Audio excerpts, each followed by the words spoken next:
Hey there, everybody. April Chapman here with the Standard of Truth podcast. And this is actually way out of my wheelhouse in the sense that I don't have a dog in this fight.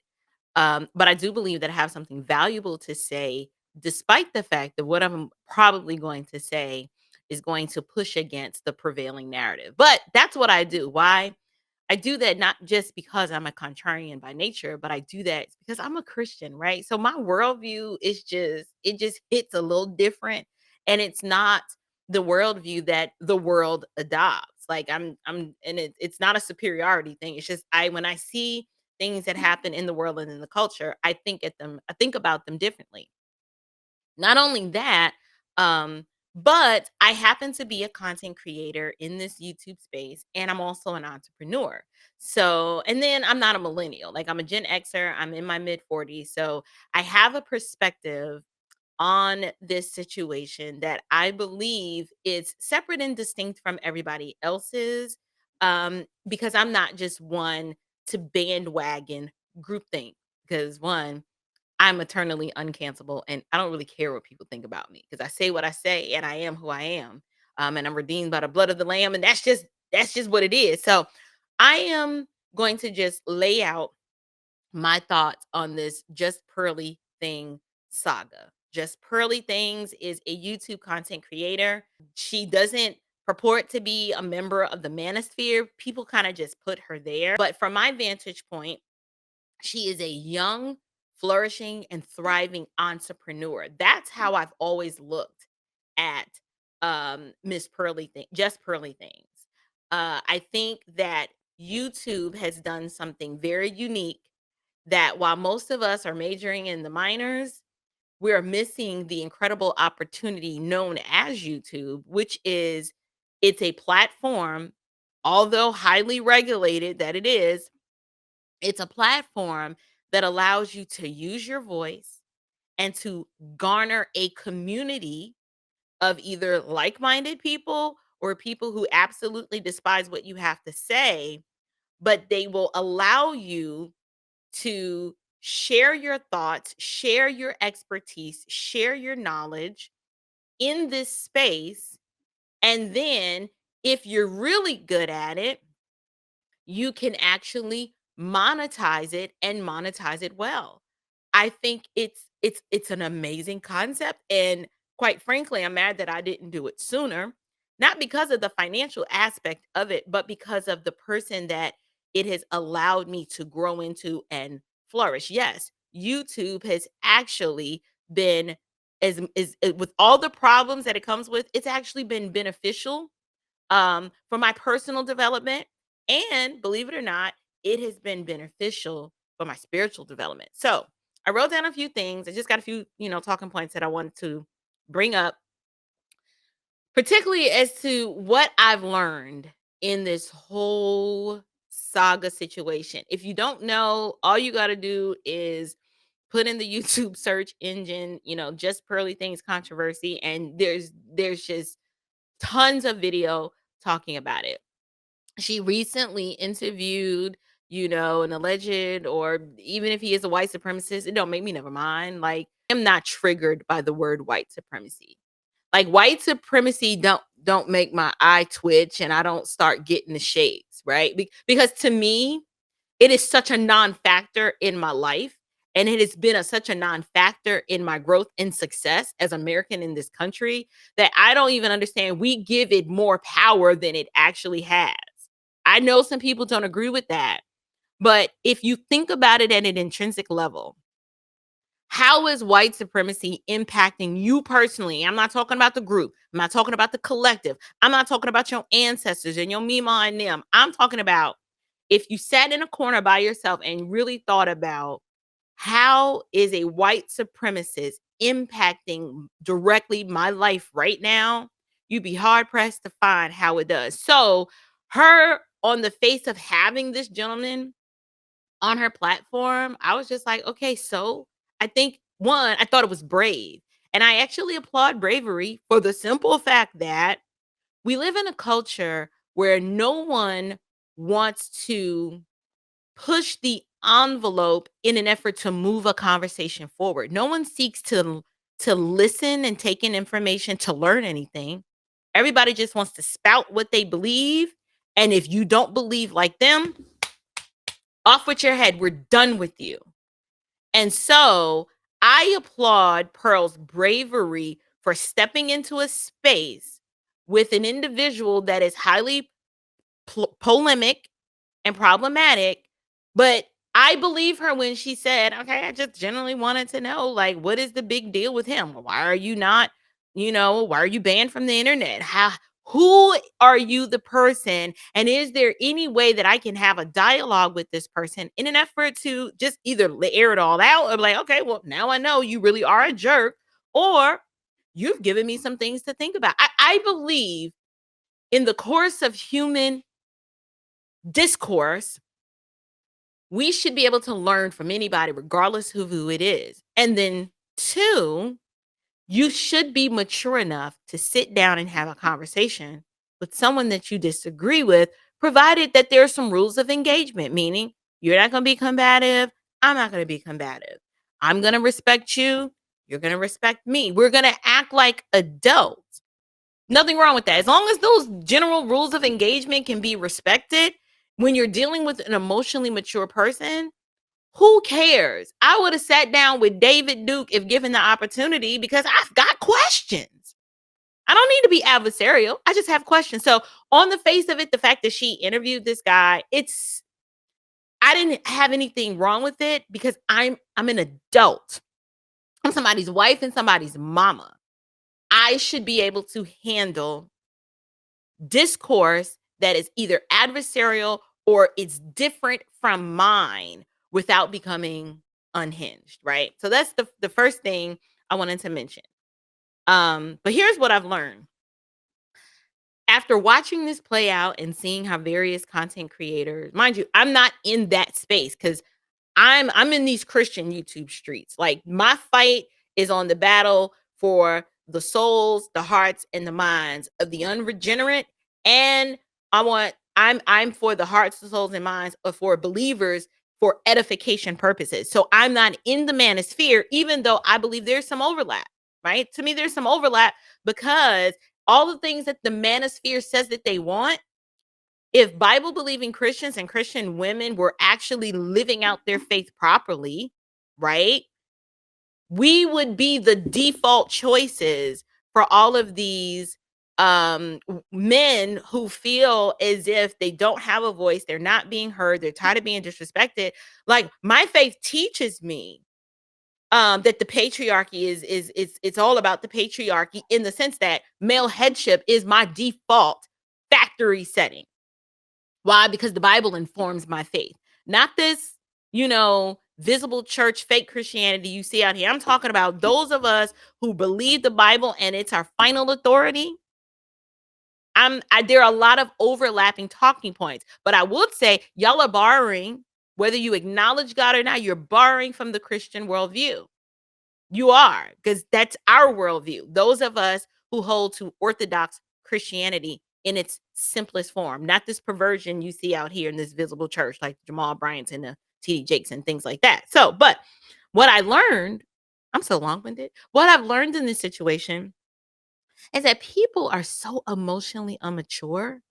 And it hit me. I realized, I said, this is why the level of success is so stifled, and it's there's just so much of a lack of growth, and so many people do not find themselves any further along than they already are right now because they're emotionally immature and they cannot handle opposition or opposing viewpoints.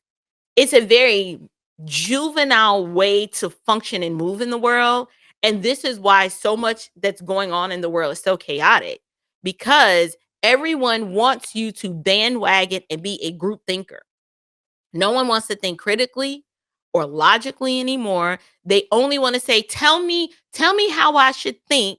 And if the vast majority of the people are thinking that way, then that must be the way to go.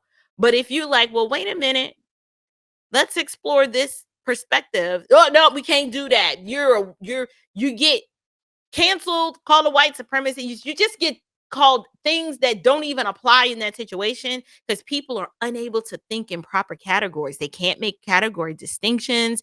They conflate one issue with the other, and they're just emotionally immature and unhinged. And it's just silly to watch.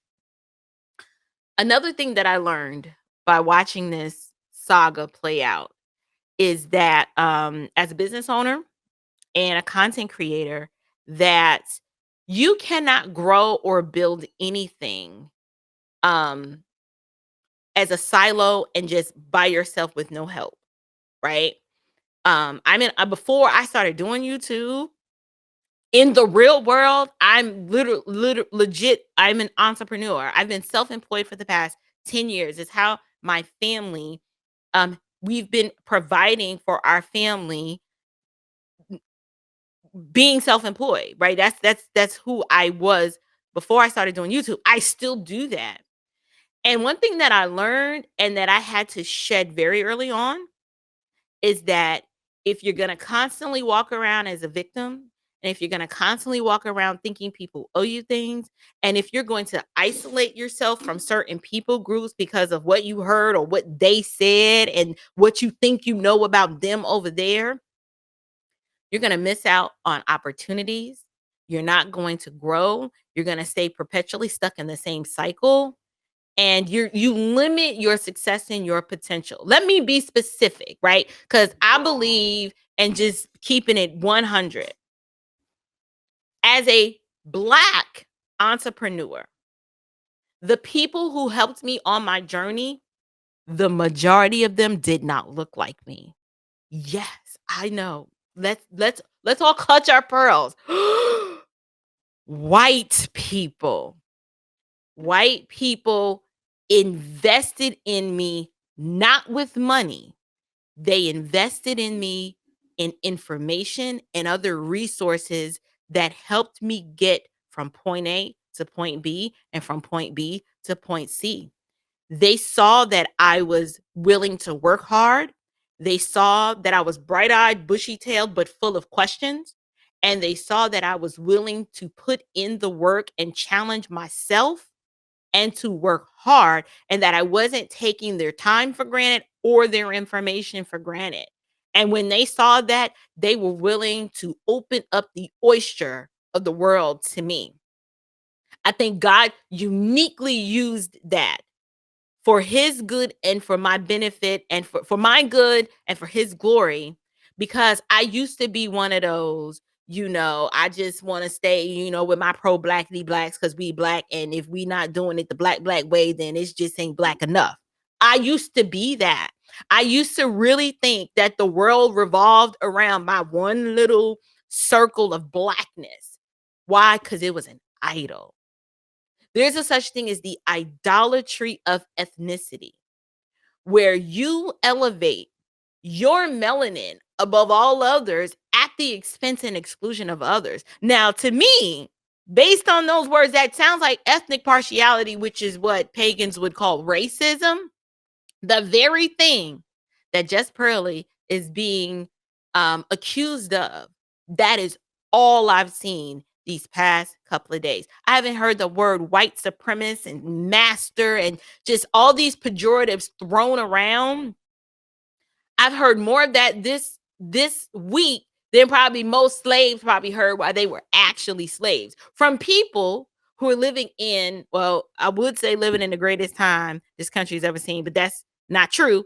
So let me preface that by saying we live in the time in this country where there's more opportunity, and barriers of entry are not where they used to be, to where you can start at the bottom and go wherever you want to go with tenacity, hard work, ingenuity, and just some good old stick to itiveness, right? I noticed that it wasn't until I shed the idea of not wanting to work with others who were different than me, who didn't share my ethnic image, who came from, maybe spoke a different language or came from a different part of the country, until I shed that foolishness and that immature, low level, debased mindset. And once I shed that, things started changing for me. One, I honestly believe the Lord did a work in my heart because racism, as y'all call it, biblical people who speak biblically, we call it ethnic partiality. It is really hatred in our heart toward others who don't look like us. And Just Pearly Things, it's funny that she got accused of being racist, but I didn't see her demonstrating hatred in her heart toward people who didn't look like her. But I saw the people who were throwing the stones and accusing her of that. Oh, yeah. Lots of hatred. Just read the comments. These comments are so vile, the things that they were saying about this young woman.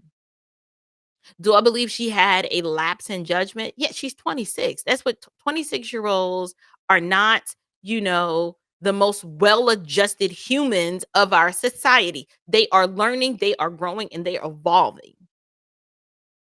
But racism, if you saw that, it's because you, my friend, you sir, you madam, you see racism everywhere. It's your default position because victimhood and they did this to me and they said this and they was disrespecting me. The only way you can apply that rationale to you is if one, you actually felt like she was talking to you. And two, even if you believe what she said was disparaging to the Black American community, how has that prevented you from getting up an hour early to get on your grind? How did those words hurt and cut you so deep that you couldn't turn on your camera and make great content? How is it that those words cut you so deep that you couldn't spend an extra little bit amount of time studying the YouTube algorithm to figure out how is it that this platform, as suppressive as it is to voices that are not the prevailing opinion, how is it that this platform is creating wealth for people of all ages, gamers, people who just study cats, and people who just upload videos that people sleep to, and people who just make videos eating? I don't know. You name the mindless foolishness. There is not a category that is not monetized for the most part on this platform. Why is it that you couldn't take all that outrage and all of the disappointment and, I just can no longer support her because what she did is just unthinkable? Why can't you take that same energy and put it towards something constructive and productive? You know why we can't? Because outrage, selective outrage, seems to be empowering. But in the end, the only one who is suffering is you. And last time I checked, Pearl's sub count is skyrocketing. And the outpouring of love and support, it's through the roof. And you still haven't started your channel. You still haven't written your book. You still have not started your podcast. You still have not started your e-commerce brand. You haven't started the skincare line. You've done nothing. You've produced nothing of value in the past 7 days, but yet you're spending time angry with a woman who doesn't even know your name. That is what I thought was comical and funny, but more importantly, this is why we don't grow, because we don't build anything. All we do is sideline quarterback is something someone else has built. Something someone else has built. The blood, the sweat, the tears, like the sleepless nights, the I'm trying to figure out, the connecting, the networking. We all can learn something from Pearl. It's called how to be better, how to compete in a space where when you look at her, and this is not to be disparaging, but when you look at her on face value, there's nothing glamorous about her. She's pretty much plain Jane American apple pie, just woman. There was nothing particularly spectacular about her. But I respect her because she carved a way in this niche as herself, not trying to be something else, but just being herself.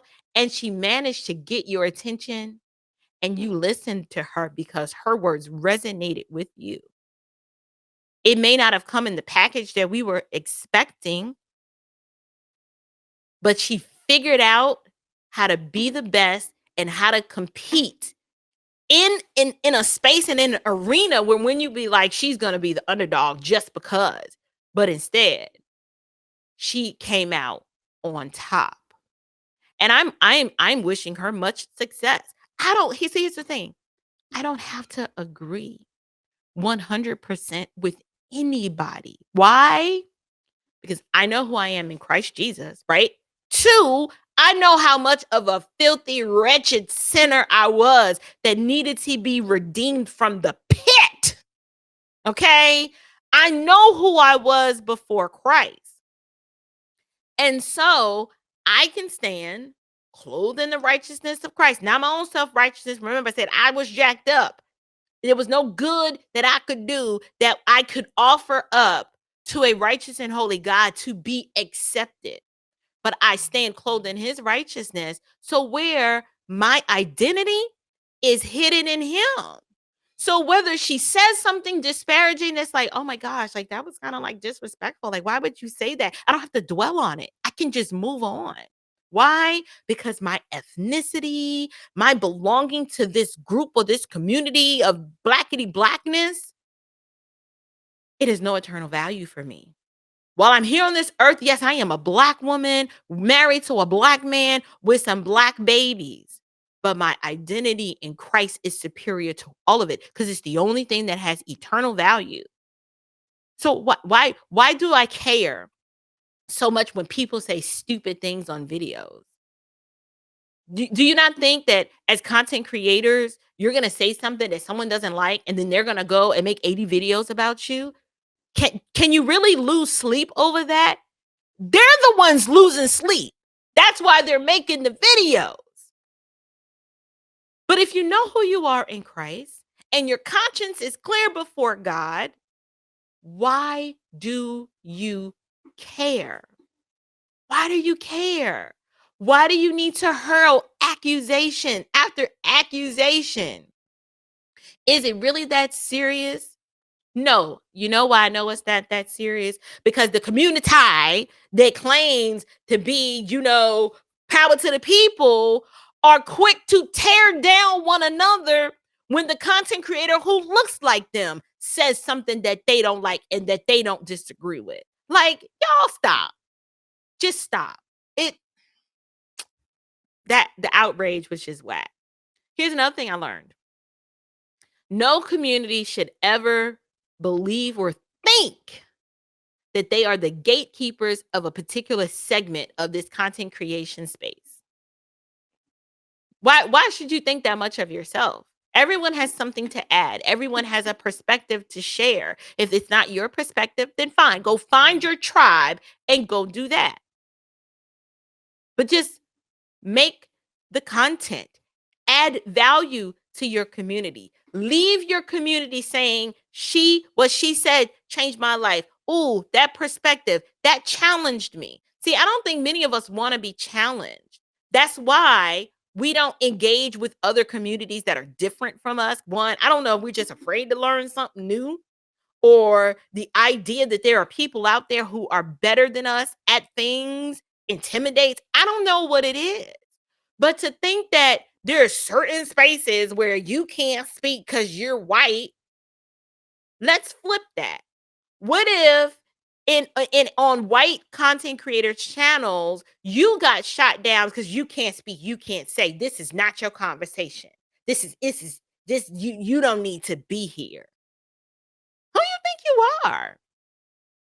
I do wonder. I wonder a lot about some of y'all because I get it. People come to my channel all the time and tell me, you need to be doing this and you need to be doing that. And what I really be wanting to tell them is you don't run this show. You don't executive produce.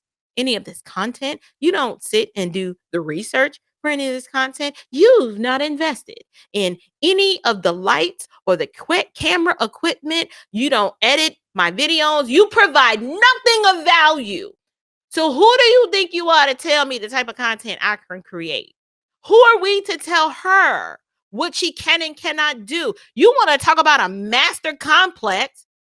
The people who are accusing her of having a master complex, y'all are the ones who have demonstrated what a master complex looks like, that you can actually control and regulate the things that people say and do. I absolutely despise cancel culture because it's nothing more than trying to stifle ideas that are better, that you're too emotionally immature to handle. And so because you can't handle it, you think the rest of us can't handle it either. I don't need you to think for me. I don't need you to tell me that a person's not relative and they need to be canceled and I shouldn't be listening to you. You don't think for me. I have my own mind. And I exercise it to the fullest of its ability as the Lord allows. But I don't need you to gatekeep for me and tell me who to listen to and who's safe and who's not. I don't need you to do that. Here's another thing that I learned. Keep a short list of offenses and learn to focus on what's important and not major in the minors. Because like great people become greater because they don't focus on the shallow and the silly. What really helped reorient my thinking in this area, particularly when it came to entrepreneurship, was when my husband and I decided that we wanted to start a business and we wanted to leave the rat race. The first thing we did was we were reading books upon books upon books. And we were exposing ourselves to writers and people that we had never heard of. I didn't know who Jim Rohn was growing up. I had never heard that name before. And I started reading Jim Rohn's books. And I'm like, you know what? I could have been further along. And this is before I was a believer, right? So, aside from the Bible, I believe that there is value in other bodies of work that are written by humans. Now, the Bible has all that I need for life and godliness, and it is the book that I appeal to as my standard of authority. But there's also wisdom and information that God uniquely gifts and equips individuals in this lifetime. And they share their gifts with the world, and they were fortunate and gracious enough to put it in a book. And my husband and I were reading. So before we put a key in the door, signed the lease, before we did anything, we for months were reading. We became avid readers and we were just taking in knowledge because we were like, we're behind. We're behind the eight ball. Like, we want to do this business and we know a little bit about business, but there's some soft skills that we don't know. There's a mindset shift that had to change. When you go from being an employee to an employer, like, there's a mental shift that happens. And if you don't get your mind right with that, you will fail. We had to take in information. And do you know that that information that we were taking in, it wasn't all from Black folks. Some were Asian, some were white, some were Indian, some were Syrian, some were just of all stripes. And we got to a point where we were like, you know what? This ethnic stuff don't really matter at the end of the day, because one, we know that we're in a battle between good and evil, but we all bleed the same. And that there are going to be people who are going to help you that don't look like you, that are an immense blessing in your life, and you will miss it being stuck on the shallow and the silly. Melanin is to focus on ethnic differences and who can speak and who can, and that's the massa, and that's what they really think about you. That is shallow and silly because it limits your mind and prevents you from thinking so much broader than your little context of your little barbershop. No offense if you just got a barbershop and you cut black hair. If that's the community you've been called to serve, you do it, and you do it well, and you do it to the glory of God. There's no shame in that. But what I'm saying is that I learned the older that I get, my circle is small, but my circle is broad, meaning it's a cross section of all kinds of people. particularly those in the household of faith, right? That is the only distinction I make. Those in Christ and those that are not. Outside of that, I don't care if you're purple. If I can be a valuable service to you and you can be of value to me, that's a win-win. We're winning. There are no victims here. There are only winners. The victims are all the ones in the comments whining and complaining about how she hurt them and how I just can't move on from it. I can't forgive her. She will never get my support again. Okay, that's fine. When you start your channel. Oh, that's right. There's an excuse why you can't. Somebody's holding you back. It must be Pearl. Anyway, the last point I will make, because this video getting kind of long. I've never seen more people talk more about an institution. I'm referring to slavery. I've never seen people they've never been a slave. They've never met a slave. They have no concept of what it feels like to be a slave. It's only what they've heard, the secondhand knowledge, maybe a book or two that they've read. They claim to be an avid student of history, but they focus on this institution of slavery as if it has any direct correlation to where they are in life now. But when you actually study the life of an actual slave, such as a Booker T. Washington or Frederick Douglass, they did more than you ever will with less. These were actual emancipated slaves. And if they talked about slavery, they talked about it in the sense of, yes, this institution was wicked and evil, and I used to be part of that. But by God's grace, I managed to recognize that I was created in the image of God and that I am a man and that there's going to be opposition, like legit opposition, roadblocks, like legit roadblocks. But they managed to either become a great orator, be staunch abolitionists to go and help others, start their own institutions, and to teach others you do for self. And you can do for self without tearing others down. And don't think that you can't do for self without having some allies out there. This country would not have been able to abolish slavery without white allies, other white people who recognize that this was a human rights issue and that these Africans that were brought over here, man stolen and purchased from who? Their own people who look like them, right? That is wrong. We would not have been able to abolish slavery had it not been for actual abolitionists who were less melanated than us, who understood that we were created in the image of God and we deserved dignity and value and respect. And many of them lost their lives too. This is a battle between good and evil. This is not a white or black issue. This is hatred welling in the hearts of many, and I saw it come out on full display. And what is my response to all of this? This is why I'm an ambassador for Christ and Christ alone, because I recognize that apart from the gospel, all of this is just shallow and silly. And that your righteousness, you can't stand before God clothed in your melanin thinking it's going to get you in because you're sinful and your heart is darkened and it is wicked. And you don't get eternal life clothed in your own righteousness. So whether your sin is the sin of ethnic partiality and hatred in your heart towards your fellow man because he don't look like you, or whether your sin is pride and arrogance and haughtiness and boastfulness, whether you're guilty of the sin of murder in the heart or murder in actual deed, whether it's the sin of adultery, fornication, homosexuality, idolatry, whatever your sin is, you will give an account to the same God, just like Pearl will. So what are you going to do? You're going to continue to be a victim, blaming it on everybody else? Because when you stand before a righteous and holy God, like he's not going to be like, it's Pearl's fault. He's going to ask you to give an account for your unrighteous deeds. So that's my perspective on this whole silly and shallow discussion.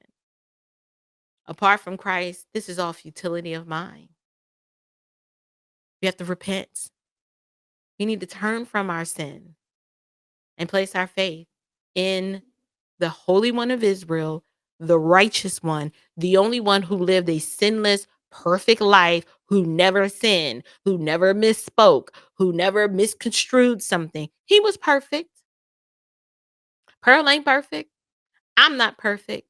You're not perfect. Nick Fuentes ain't perfect. All of us are going to have to stand before God due to the hatred in our heart.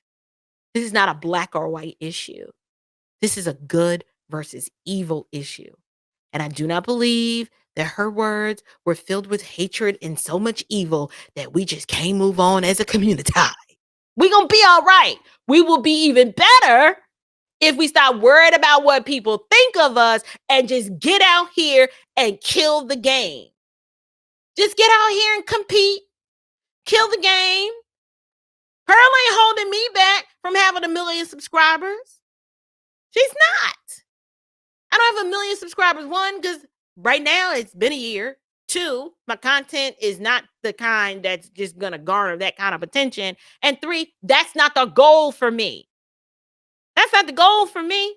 My goal is to reach the culture with the gospel of Christ, speaking on social, cultural, political, entrepreneurial issues from a biblical perspective. That's why I exist, because I actually believe that the scriptures are here to make me wise and that I have something valuable to share with people who think different from me. So leave me a comment. Let me know what you think. Like, share, subscribe, support the channel, do all those good things. Play the algorithm game because that's what YouTube likes.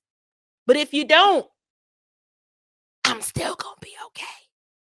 Because God sits on the throne and he's given me a new heart. So much so that I love what is good and I hate all forms of evil. And racism, ethnic partiality, whatever you want to call it, it's all evil and futility of mind. And I just think we can do so much better. We can do so much better.